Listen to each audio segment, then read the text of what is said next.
Let's talk about what happened in Bolivia the other day. Wyatt Reed will be along to join soon, but before he gets there, let me set the table for you. I've said this so many times before. If we're going to deal with migration, we got to deal with it at the source of the problem. This is what I like about a lot of the libertarians. When you ask them, why is there so much migration to the border? They'll tell you in a heartbeat, well, maybe it's our foreign policy. Maybe it's the fact that we have 100 bases in Latin America. Maybe it's the fact that we're still occupying those countries and extracting their resources for pennies on the dollar. Now, a lot of stuff is going on in the foreign policy front, right? We have this whole Russia thing, which me and Don will talk about, where you have Putin going to North Korea, and he brought everybody with him. He brought his tourism cabinet. He brought guys in weapons, in this and that, in trading and economic. He brought his whole cabinet with him. In other words, they are sick and tired of the Russian Federation, not just Vladimir Putin, of what we are doing in Ukraine. Most people don't know this, but you'll see this when we talk about the show, is that the majority of, I think they're called mortars, the shells, the most used weapon in Ukraine, well, it's provided to them by the South Koreans via the United States. We sell to South Korea. South Korea ships them off to Ukraine. South Korea provides Ukraine with more weapons than more European countries. So Putin got the gang together and said, we're going to take a trip. We're going to go see Kim Jong, and went over there. Brought all his cabinets over there. We're going to start funding your proxies now and your enemies. We're going to start going and building strong alliances with us. I don't know about you guys, but I was very, very worried when I saw a battleship, a Russian battleship, with a submarine following behind and pulling into Havana. That makes me think of the Cuban Missile Crisis and what almost happened. That is where we're at. Bombs dropping on the beach of Crimea. And what did the Russians said? American weapons again. Moscow massacre weeks ago. Your State Department issued a warning telling Americans to stay out of concert halls, for crying out loud. Now this happens. You think we're going to blame Ukraine? Very, very bad. But going back to our foreign policy when it comes to Bolivia, I'm going to show you, and I've been saying this for so long, three main reasons in why the United States foreign policy apparatus goes into Latin America more than anything and occupies. It's an occupation. Our good friend Camilla from Saskatchewan News would say it all the time. It's not bases in Latin America. It's an occupation. Bolivia has something we want. Remember, good old Elon Musk that you love out there? Well, coup. Who we want to coup in Bolivia? Well, here is one of the Central Command, General Richardson. She's in charge of this area in Latin America. Here she is talking about why. And they're saying this part out loud. This is when Donald Trump says, we saw the oil, we took the oil. We needed to take the oil from Syria. We got to get reparations for what we did. Oh, really? Okay. So here's, once again, General Richardson. Take a look at this really quickly as I bring it on up. I'm so sorry, Jamie. I'm having problems here because right here she is. Let me play this video. Take a look. She cites something about resources. Is there anything that we haven't asked today that you could speak about that would help us help you? Well, thank you, Congressman. It's really just the attention and the focus on this region and show that this region matters. This region is full of resources, and I worry about the malign activity of our adversaries taking advantage of that, looking like they're investing when they're really extracting. We have the lithium triangle in this region. 60% of the world's lithium, Argentina, Bolivia, Chile, have this. And it's taking resources away from these countries and from their people that are trying to deliver, these democracies that are trying to deliver for their people. You said that 60% of the lithium in the world supply of lithium comes from South America. What percentage of that 60% is actually controlled by the PRC? I don't have the answer to that, but I could try to get that for you from one of our interagency partners. Would you say it's a significant amount? It's when you talk to the U.S. ambassadors for Chile and Argentina, and then the companies that are there, The aggressiveness of the PRC and the ground game that they have with the lithium is very advanced and very aggressive. Yeah, look, I don't think that combating China, I mean, combating the PRC in South America, is I do believe that that's our greatest threat. It's just going to take military. It's going to be the military. Although you all do great job in the partnerships, it's actually an economic. And I believe that for far too long, we have ignored our own backyard and allowed Russia, China, Iran, adversaries to the United States to actually make great footholds into our region. So there you have it, ladies and gentlemen. We're going to bring in our guest right now, too, as well. You know him. He's a good friend of mine. He's my partner in crime. I've observed elections with this guy in Nicaragua. We both did Honduras together. He did the second round of Colombia. I did the first round. I was in Brazil. He's got connections over there, too, as well. I love him. You know him. I'm glad he's alive. They try to get him. He's on that Ukraine hit list. Ladies and gentlemen, my good friend, Wyatt Reed from the Gray Zone is with us today. Hello, welcome to me. Thank you so much for having me. Yeah, no, I thought it was funny you mentioned partners in crime. Just a disclaimer for whichever Washington Post reporter is watching this: that is not an admission of guilt. No criminality has been committed on either end here.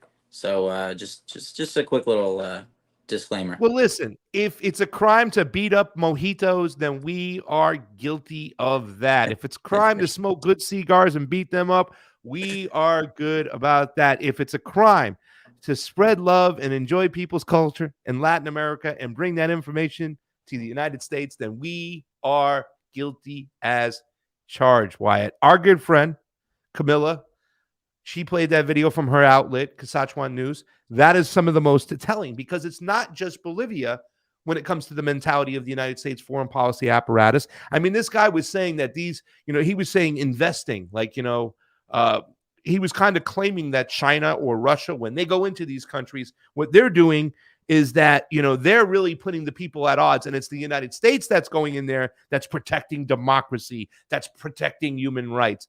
No, it's not. We got all these military bases all over Latin America. What are your thoughts when you hear that video over there of the head general in charge talking about the way we should look at and handle Bolivia and other Latin American countries?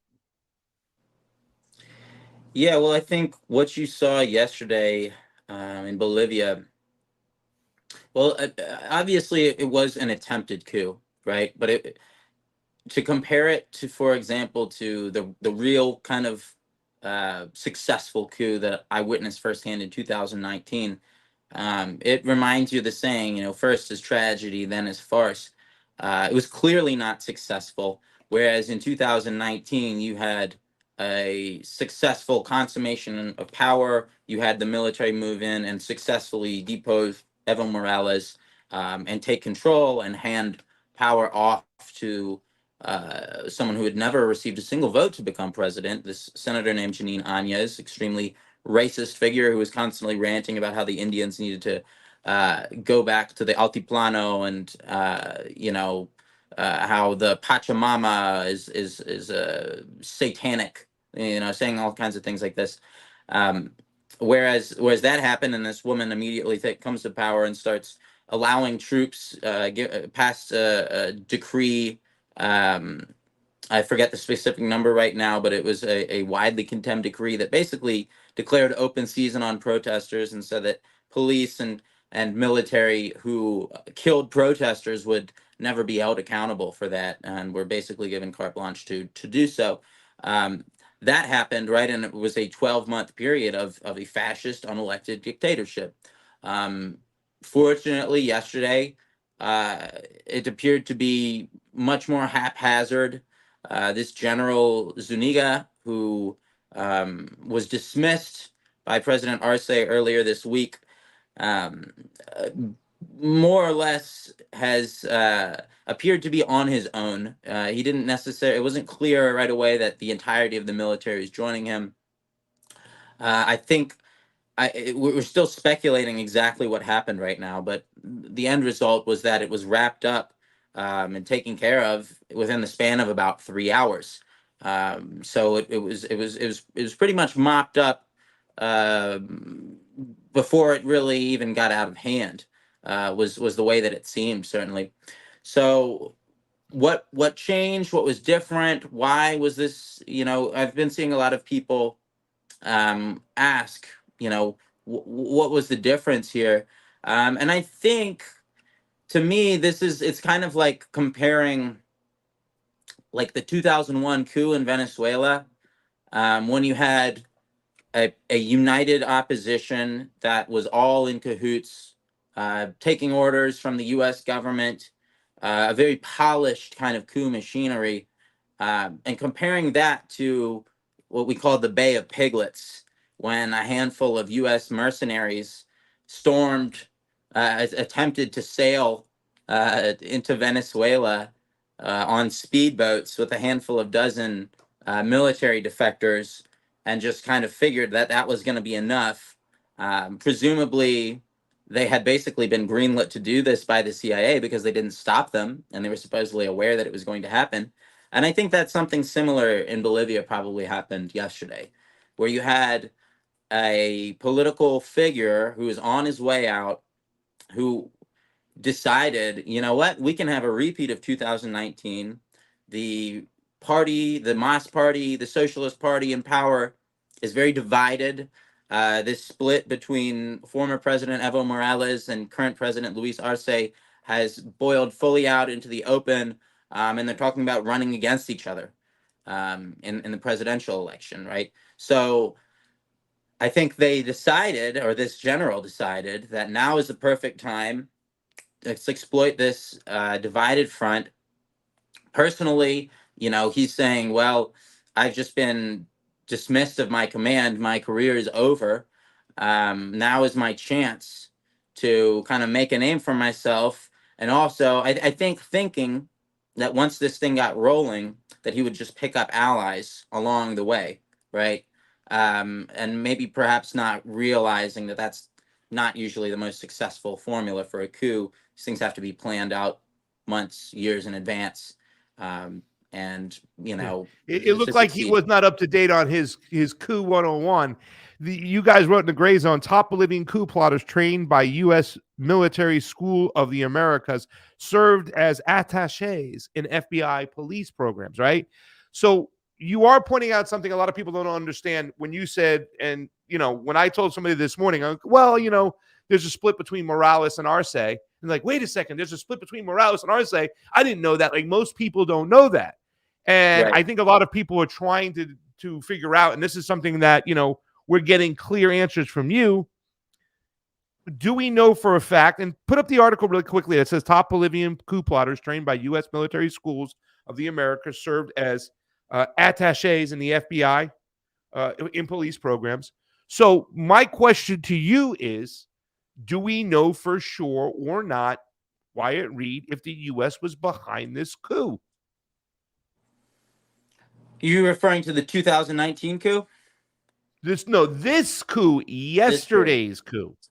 Well, I'm generally of the belief that basically any coup that happens in this continent happens with the tacit approval of the CIA, because they have an incredible intelligence capabilities. And I think specifically in this continent, there's not a whole lot that escapes their notice, especially among the U.S. aligned actors. And this general certainly was one, very vocal critic of the government, of Arce and of Morales as well.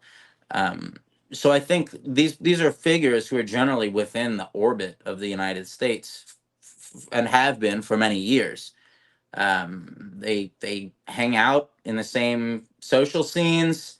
They train together, they interact with each other, and a lot of these generals for many years, training at the School of the Americas, learning how to carry out massacres and war crimes from the best who ever did it, right? The U.S. military.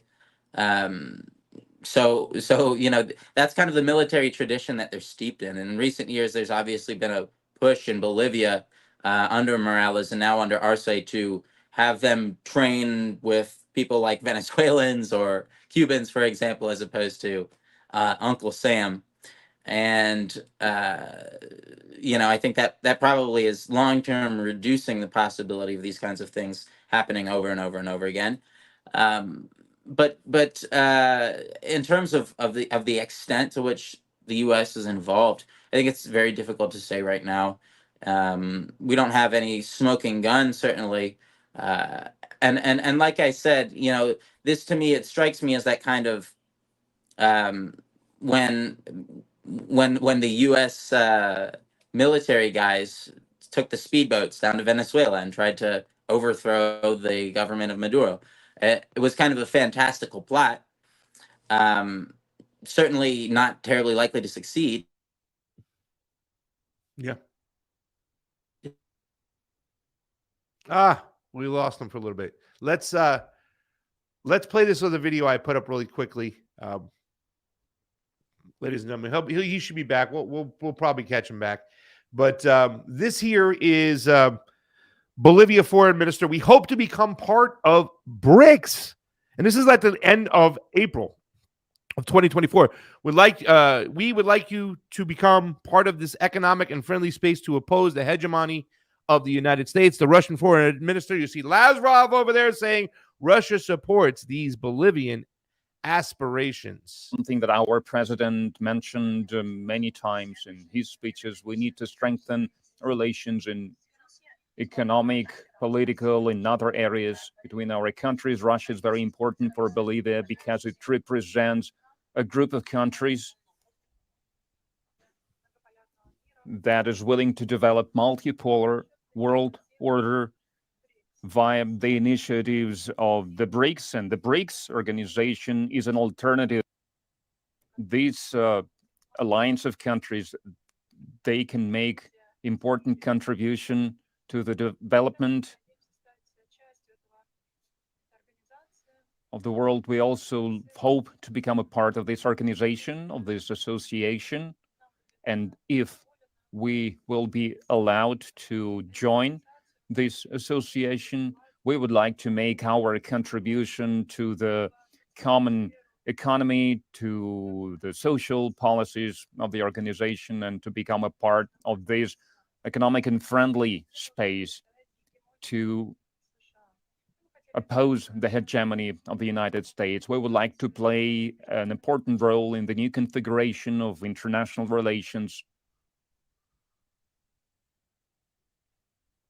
It is very important for the region in strategic sense, since we are the heart of the Latin America, and we would like to thank once again the Russian Federation for this meeting. Thank you. Madam Minister mentioned this. She reaffirmed the sincere interest of Bolivia to join the BRICS group. She emphasized the fast-growing authority of this association among the global majority of countries that see it as an alternative to those policies that are being maintained by the United States and their allies. And these policies reflect the intent of the West to continue to use colonial and neo-colonial practices in their actions. Russia supports these Bolivian aspirations. So there it is, Wyatt. Our good friend Lavrov talking with a lot of representatives from Bolivia, talking about them possibly joining BRICS. Now, we've seen things intensify between the United States and Russia. Like, a lot of us are still questioning what's going on. We just talked about the whole situation with Cuba, the whole situation with Russia in North Korea. Here's Russia now. Lavrov sitting with, the Ministry of the Presidency of Bolivia coming up right now too as well. Bolivia has made a big push against Israel and their actions. Is this a lot about proxy wars just heating up at this moment in time? Or is this, in your personal opinion? I know we don't know, and I already know the answer, but I want you to speak a little bit more on it. just the inner problems of what's going on in Bolivia with this whole election with Arce and Morales, and your whole thoughts on everything you see unfolding right before us. Yeah, well, it's a little bit of everything there, I think. I mean, this is a government in Bolivia that has made no secret of its very vocal opposition to U.S. policy in Bolivia and in the region and on the global stage. Whether that comes in terms of U.S. interference in Bolivia's neighbors, whether that comes in terms of, CIA running condor operations for decades and decades and coming into Bolivia and murdering Che Guevara. This is a long-standing, and it's important to understand that before there was, a Colombia, what we thought of, as this kind of military base, what Hugo Chavez famously called the Israel of South America. Now it's going in a little bit of a different direction under Gustavo Petro. But this huge American colony in South America. Before that, there was Bolivia. That was this base of operations that the U.S. used to carry out its dirty war covert activities throughout the whole rest of the continent. And so that was kind of that's always been what's at stake, is not just the lithium, not just the control over Bolivia itself, but the control over what had for a long time been a U.S. Essentially a U.S. military base, right? One run by these European descendants against the wishes of the indigenous majority, who generally didn't want to get involved in running covert dirty war programs against their neighbors. And so when you look at the history of Bolivia, it's just always been one of contention, especially since Evo Morales came in. They kicked out USAID, they kicked out the DEA, and very quickly started eradicating cocaine trafficking in the country and cocaine exports from the country, which really kind of makes you think, what is the role that the DEA actually serves in terms of drug trafficking? Are they really preventing it or clamping down on it or stopping on it? Or are they actually facilitating it? Certainly seems the latter in the case of Bolivia, where they were able to dramatically reduce cocaine exports after kicking out the DEA. But so this is kind of the nature of the relationship. If you look into old WikiLeaks documents in the early years, you will find a lot of State Department cables with just U.S. functionaries who are just absolutely furious at this, indigenous guy who doesn't know anything about anything coming in here and stirring up trouble and, just not being with the program. And you can find, there's a point, and it's right around the time that they kick out the DEA, that a decision is clearly made in the State Department to we're no longer treating Morales as a potential good faith actor. He is now, one of the baddies at that point. And so I don't think things have ever really changed. The only time they changed was in 2019, when the Bolivian opposition briefly seized power by force before they were kicked out of office in a huge, overwhelming 55% of the vote election a year later. So, that desire to maintain control of Bolivia has always been there, probably will always be there, given what we know about how seriously both parties take the Monroe Doctrine. So I would expect that this will not be the last time somebody tries to interrupt Bolivian democracy. Definitely a blessing that it was not a more serious outcome yesterday, that only 8 people were shot, that the coup leaders, these 12 military officers, were rounded up within a matter of hours and no one died. I think that's the silver lining here, is that these people were not successful, and they did not appear to be nearly as prepared as they were the last time around, which is why you saw this global condemnation from everybody, including the OAS, the same OAS, which used these fraudulent claims of election fraud in 2019 to demand new elections. Election fraud claims that we know were themselves fraudulent. The real election fraud was claiming that there was election fraud, enforcing these new elections and forcing Evo Morales out of power at gunpoint. So all of these factors come into it, and obviously the Israel factor. That's something we haven't really discussed, but that certainly plays a major role in terms of how countries are perceived by the West, by Israel itself, whether or not they're willing to play ball with the Israelis. And under the Morales and subsequently Arce administrations, they have not been willing to go to bat for the Israelis. We've seen a rupture in ties, diplomatic ties. We've seen extremely strong condemnations. I'm not exact. I can't remember if they were part of the International Criminal Court of Justice case that was brought against Israel, but they've been extremely vocal. Yeah. And very clear diplomatically. Really, one of the first countries to do so, to come out and condemn Israel in the days after October 7th. Yeah, this is the ministry right over here talking out against what is going on, pretty much pushing back against Israel. It's kind of nice to see countries like Colombia no longer vote with the United States, when it comes to these situations at the UN. It's like, the big turn. My final question is, before you get you out of here, and you can see it down below, how is the current Bolivian government able to beat back this coup attempt in less than 4 hours? I think it's important for the people here at home to understand what's going on with the people itself. Yeah, it's a couple of factors. I mean, I think the first one I've already been over, which is that it was not nearly as serious of a threat as I think it was in 2019.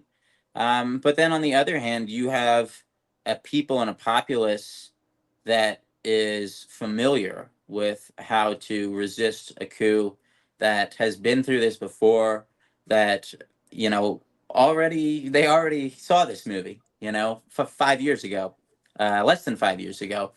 So when this happens, I'm getting texts from people who I helped defeat the coup in Bolivia with 5 years ago. Guys who I know, who personally were getting thrown in jail.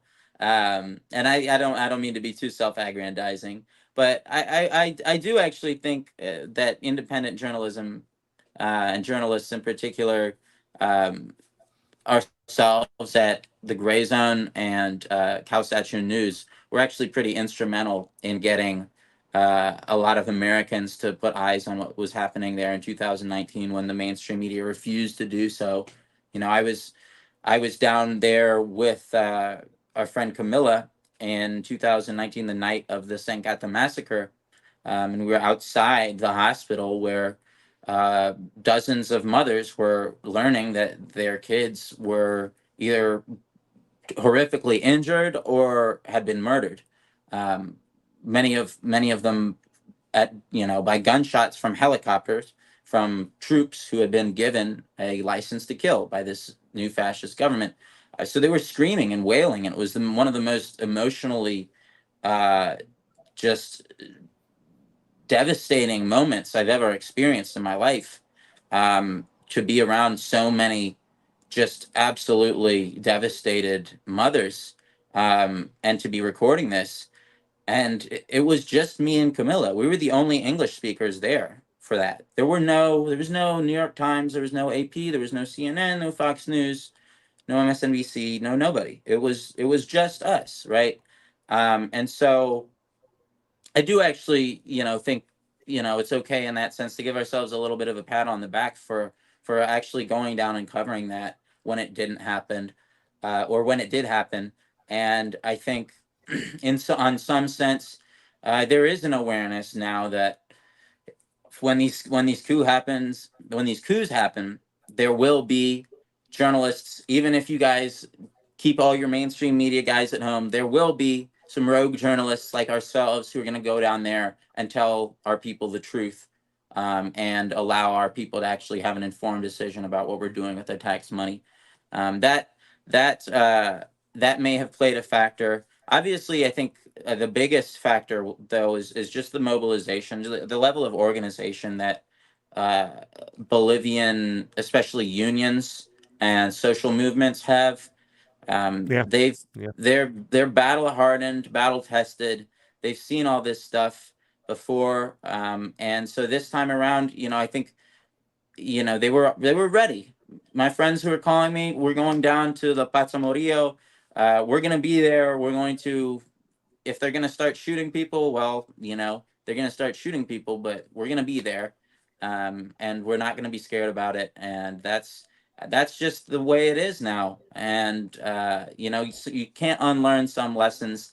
And I think for Bolivia's sake, we should be glad of that.